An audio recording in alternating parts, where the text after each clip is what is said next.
आप सभी माताओं बहनों और भाइयों को नागपंचमी की हार्दिक शुभकामनाएं। दोस्तों, आज मैं आप सभी को नागपंचमी स्पेशल में नागेश्वर ज्योतिर्लिंग की कथा सुनाऊंगी।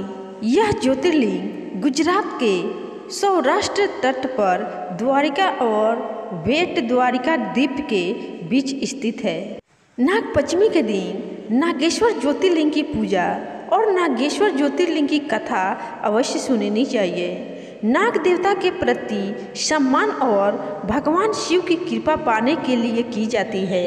नाग देवता को भगवान शिव का आभूषण माना जाता है और इस दिन नागों की पूजा करने से भगवान शिव प्रसन्न होते हैं। अगर आप नागेश्वर ज्योतिर्लिंग धाम नहीं जा सकते तो नाग देवता और शिव जी की पूजा अपने घर में या आसपास की शिव मंदिर में कर सकते हैं। लेकिन आज आप अपने घर में पूरे परिवार के साथ नागेश्वर ज्योतिर्लिंग की कथा अवश्य सुनिएगा।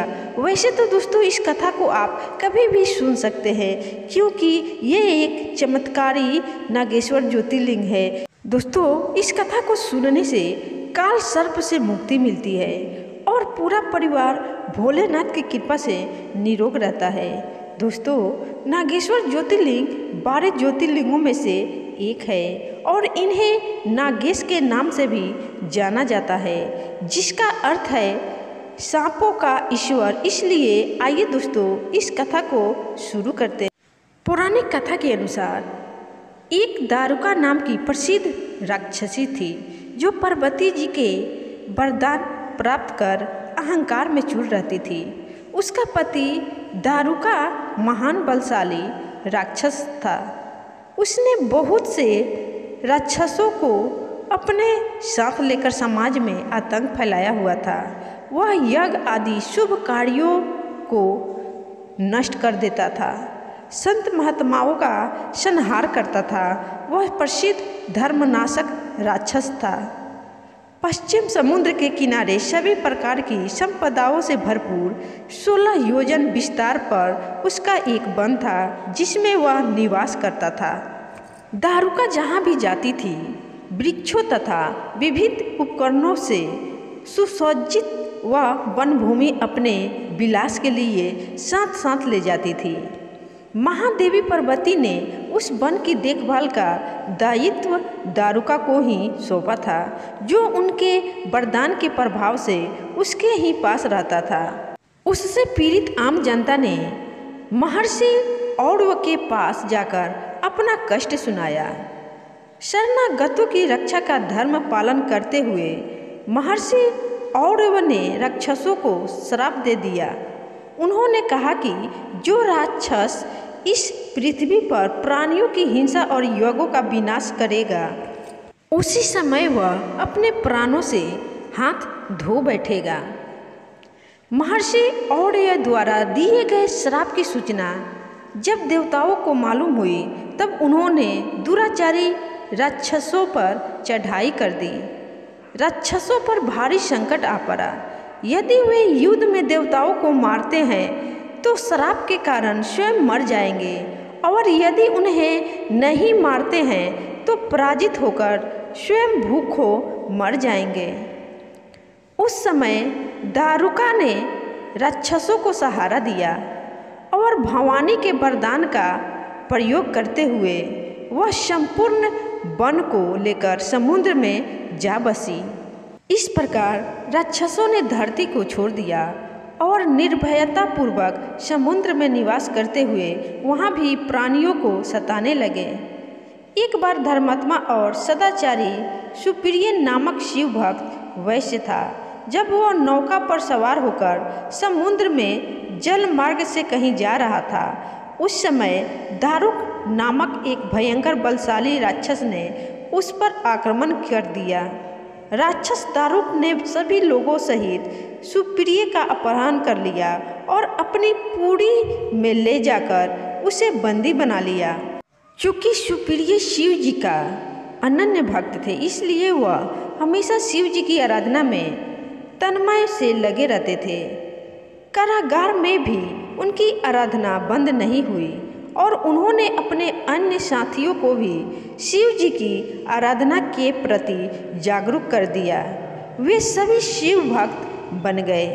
कारागार में शिव भक्ति का ही बोलबाला हो गया। जब इसकी सूचना राक्षस दारुक को मिली तो वह क्रोध में उबल उठा। उसने देखा कि कारागार में सुप्रिय ध्यान लगाए बैठा है तो उसे डांटते हुए बोला, वैश्य, तू आंखें बंद करके मेरे विरुद्ध कौन सा षड्यंत्र रच रहा है? वह जोर जोर से चिल्लाता हुआ धमका रहा था। इसका उस पर कुछ भी प्रभाव न पड़ा। घमंडी राक्षस दारुक ने अपने अनुचरों को आदेश दिया कि इस शिव भक्त को मार डालो। अपनी हत्या के भय से भी सुप्रिय नहीं डरे और वह भयहारी संकट मोचन भगवान शिव को पुकारने में ही लगे रहे और कहने लगे, हे देव, आप ही हमारे सर्वस्व है, आप ही मेरे जीवन और प्राण हैं। इस प्रकार सुप्रिय वैश्य की प्रार्थना को सुनकर भगवान शिव एक बिल से प्रकट हो गए। उनके साथ ही 4 दरवाजों का एक सुंदर मंदिर प्रकट हुआ। उस मंदिर के मध्य भाग में गर्भगृह में एक दिव्य ज्योतिर्लिंग प्रकाशित हो रहा था तथा शिव परिवार के सभी सदस्य भी उनके साथ विद्यमान थे। वैश्य सुप्रिय ने शिव परिवार सहित उस ज्योतिर्लिंग का दर्शन किया और पूजन किया। सुप्रिय के पूजन से प्रसन्न भगवान शिव ने स्वयं पाशुपता शास्त्र लेकर प्रमुख राक्षसों को एवं उनके अनुचरों को तथा उनके सारे संसाधनों अस्त्र शस्त्र को नष्ट कर दिया। लीला करने के लिए स्वयं शरीर धारण करने वाले भगवान शिव ने अपने भक्त सुप्रिय आदि की रक्षा करने के बाद उस वन को भी यह वर दिया कि आज से इस वन में ब्राह्मण, क्षत्रिय, वैश्य तथा शूद्र इन चारों वर्णों के धर्मों का पालन किया जाएगा। इस वन में शिव धर्म के प्रचारक श्रेष्ठ ऋषि मुनि निवास करेंगे और यहाँ तामसिक दुष्ट राक्षसों के लिए कोई स्थान ना होगा। राक्षसों पर आए इस भारी संकट को देखकर राक्षसी दारुका ने दीन भाव से देवी पार्वती की स्तुति की। उसकी प्रार्थना से प्रसन्न माता पार्वती ने पूछा, बताओ मैं तेरा कौन सा प्रिय कार्य करूं? दारुका ने कहा, माँ, आप मेरे कुल की रक्षा करें। पार्वती जी ने उसके कुल की रक्षा का आश्वासन देते हुए भगवान शिव से कहा, नाथ, आपकी कही हुई बात इस युग के अंत में सत्य होगी। तब तक यह तामसिक सृष्टि भी चलती रहे, ऐसा मेरा विचार है। माता पार्वती शिव से आग्रह करती हुई बोली कि मैं भी आपके आश्रय में रहने वाली हूँ, आपकी ही हूँ, इसलिए मेरे द्वारा दिए गए वचन को भी आप प्रमाणित करें। यह राक्षसी दारुका राक्षसियों में बलिष्ठ मेरी ही शक्ति तथा देवी है, इसलिए यह राक्षसों के राज का शासन करेगी। ये राक्षसों की पत्नियां अपने राक्षस पुत्रों को पैदा करेगी जो मिलजुल कर इस वन में निवास करेंगे, ऐसा मेरा विचार है। माता पार्वती के उक्त प्रकार के आग्रह को सुनकर भगवान शिव ने उनसे कहा, प्रिय, तुम मेरी भी बात सुनो। मैं भक्तों का पालन तथा उनकी सुरक्षा के लिए प्रशंसापूर्वक इस वन में निवास करूंगा। जो मनुष्य वर्णाश्रम धर्म का पालन करते हुए श्रद्धा भक्ति पूर्वक मेरा दर्शन करेगा वह चक्रवर्ती राजा बनेगा।